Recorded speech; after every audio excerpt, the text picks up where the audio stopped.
This is KGW News at 11.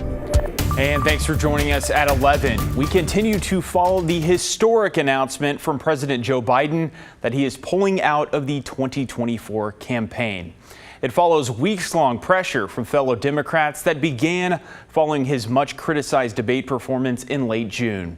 NBC's Alice Barr has details. Tonight, President Biden's half-century political career is coming to a close as a new and uncharted chapter begins in a campaign like no other. Following weeks of pressure from fellow Democrats to step aside after that disastrous debate, the president announcing in a statement posted on X, quote, "While it has been my intention to seek re-election, I believe it is in the best interest of my party and the country for me to stand down and to focus solely on fulfilling my duties as president for the remainder of my term."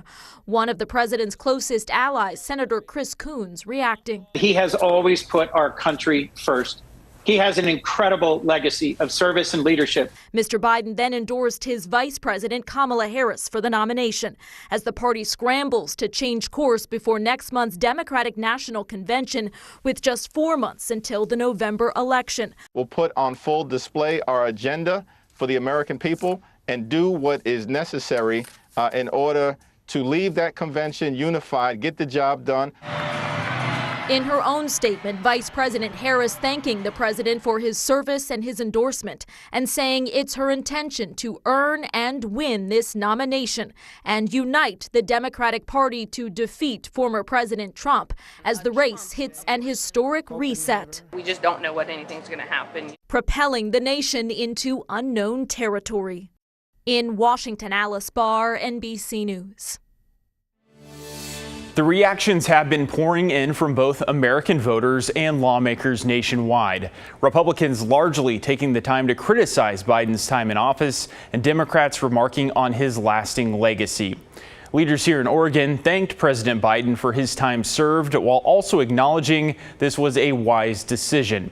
Pacific Northwest legislators from both sides of the aisle shared their thoughts today. Oregon Senator Ron Wyden says he's all in to support Vice President Harris to go forward, building on her impressive record and defeating Donald Trump, calling Trump a convicted felon who wants to yank America backward with his checkered and erratic past of right-wing extremism on women's health care, dirty energy, and more. Last week, Congressman Earl Blumenauer became the first and only member of the Oregon congressional delegation to call on Biden to step aside as the nominee, saying President Joe Biden cemented his legacy in American history as the greatest president in the last 50 years, expressing he made the right decision to spend the remainder of his presidency implementing his landmark achievements rather than fighting a campaign against Donald Trump. Congresswoman Andrea Salinas agreed, saying President Biden has been a faithful public servant who has delivered on his promise to restore stability and rebuild the middle class. He has done more for working families during times of crisis than any other modern-day president. Washington Senator Patty Murray writing that America owes a debt of gratitude to Biden, saying he saved American democracy by beating Donald Trump and has led one of the most successful presidential administrations in history. Quote, like building our economy back up after a devastating pandemic, delivering on historic legislative triumphs, uniting the world against dictators like Putin, and restoring decency and integrity to the White House. Freshman Republican Congresswoman Lori Chavez-DeRemer's office says they are concerned that President Biden is unfit to carry out the rest of his term, saying if he's unable to run for re-election, he shouldn't be making day-to-day decisions that impact our national security. The delegates President Biden won in the primaries do not automatically transfer to Vice President Harris with his endorsement. And while we're seeing a surge in support for Harris, someone else can still challenge for the nomination. Now, two sources who spoke to West Virginia Senator Joe Manchin tell NBC News he is considering a run of his own. We'll continue to follow these developments through the Democratic National Convention in August. You can get the latest updates sent to your phone by downloading our KGW News app. Well, turning now to weather, finally, Some relief from the high temperatures, even some light showers in parts of the Portland area this morning. Meteorologist Joe Ranieri joining us now. And Joe, probably one of the most comfortable evenings here in Portland we've had in a while. Yeah, it's kind of nice to talk about temperatures, overnight temperatures dropping below 70 degrees, right? Well, we still have some watches and warnings along the east side of the state, but in terms of heat, we're really not going to be seeing much of any heat over the next 7 to 10 days or so. You can see that heat advisory is in effect just east of the high desert. More east you go along Highway 97. We still have that excessive heat watch that's in effect, and that gray color you see is a air stagnation advisory rather, and we also are dealing with a red flag warning along the east side of the state because of some of these thunderstorms that are rolling through. Not a whole lot of precipitation has been falling, but over the last 24 hours we have been seeing some pretty intense storms moving in east side of the state, although we did see it throughout parts of the metro area earlier this morning with some heavy downpours earlier this morning, a little bit of some hail and some lightning strikes as well. As we look at tomorrow morning into the afternoon, we'll be waking up to some areas of patchy fog, but by the afternoon, a lot of sunshine, and our temperature outlook over the next several days will be below average. I don't have a day in the extended forecast with temperatures anywhere above really 87 degrees. In fact, we'll see 87 by the end of next week.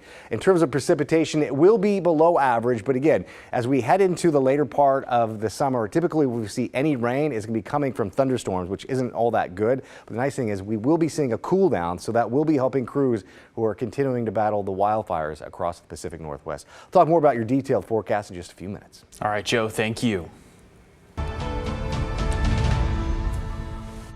But this is the type of fire season that really hits home the idea that this is the new normal for our state, and we all have to do our part. Governor Tina Kotek touring the Larch Creek fire in Wasco County today. Our Ashley Grahams spoke to her about the hundreds of thousands of acres that have burned across the state so far and what the plan is moving forward.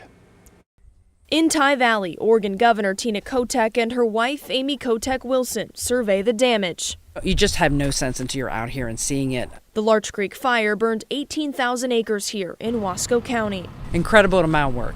Hundreds of folks out here saving homes. Now, fire officials say that the Larch Creek fire didn't burn any homes, but you can see how close it got just yards away from this one. Over 1,000 people were under evacuation orders. These communities are really lucky to be here right now.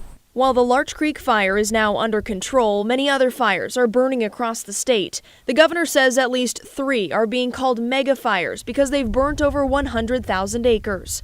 The Lone Rock Fire, the Cow Valley Fire, and the Falls Fire. This weekend, another joined that list, the Durkee Fire.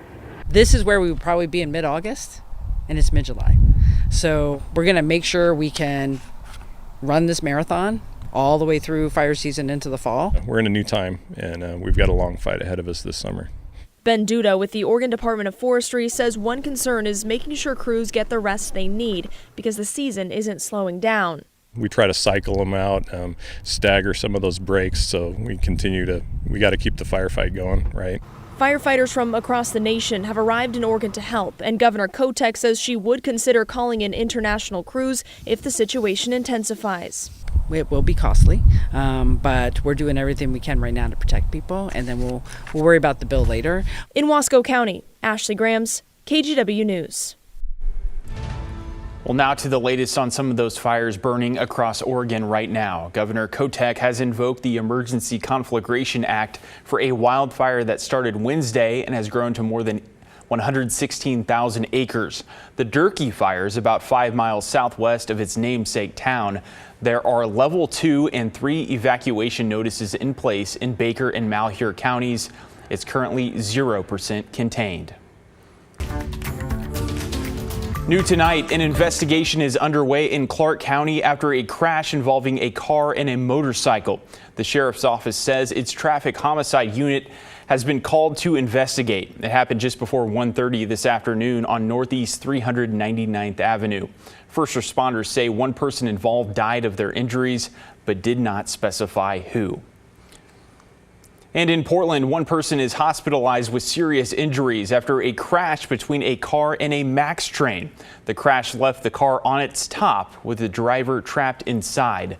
The situation made trickier because the MAX suffered damage that prevented crews from disconnecting the train from the Power Wire. We know that we have to be cautious. I tell my parents when they come to pick up to avoid Stanton Street, make sure that they are always kind of careful about their environment. A parent in North Portland is sharing her concerns after a shooting at a North Portland park.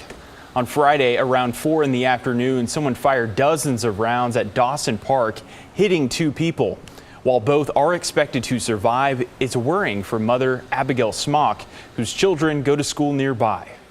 The neighborhood has always had a history, I think, of I would say some violence and drugs. It's just really gotten a lot worse since 2020. But, you know, we don't have a lot of choices. The suspect or suspects had fled the scene before officers arrived. Anyone with information about this case is asked to contact Portland Police. And an update now on a reported fire yesterday afternoon on Sauvie Island. The fire district there told us a tree fell onto power lines along Northwest Reeder Road. Due to wind gusts, the fire spread into a wooded area covering about 2 acres before crews got it under control. No one was hurt and no structures were damaged or threatened. Downtown Portland was buzzing on this Sunday as the city hosted its yearly Pride Parade. Thousands of people turned out to watch the over 160 groups who participated in the parade. Groups representing the Portland Trailblazers, Nike, PGE, Alaska Airlines, and many more took part, including Governor Tina Kotek. After that, the celebration continued for a second day at Waterfront Park. We spoke to people enjoying themselves during the celebration. This is just amazing. The energy is electric. I'm feeling great. I have been so busy, but I'm not even tired. Just a beautiful crowd of people, such a diverse group. I'm having the time of my life here. The festival's amazing. Second time here. We saw the parade, so many floats, so much inclusivity, so much fun. Everybody's having such a good time. The first outdoor Pride celebration in Portland was held back in 1976. Well, still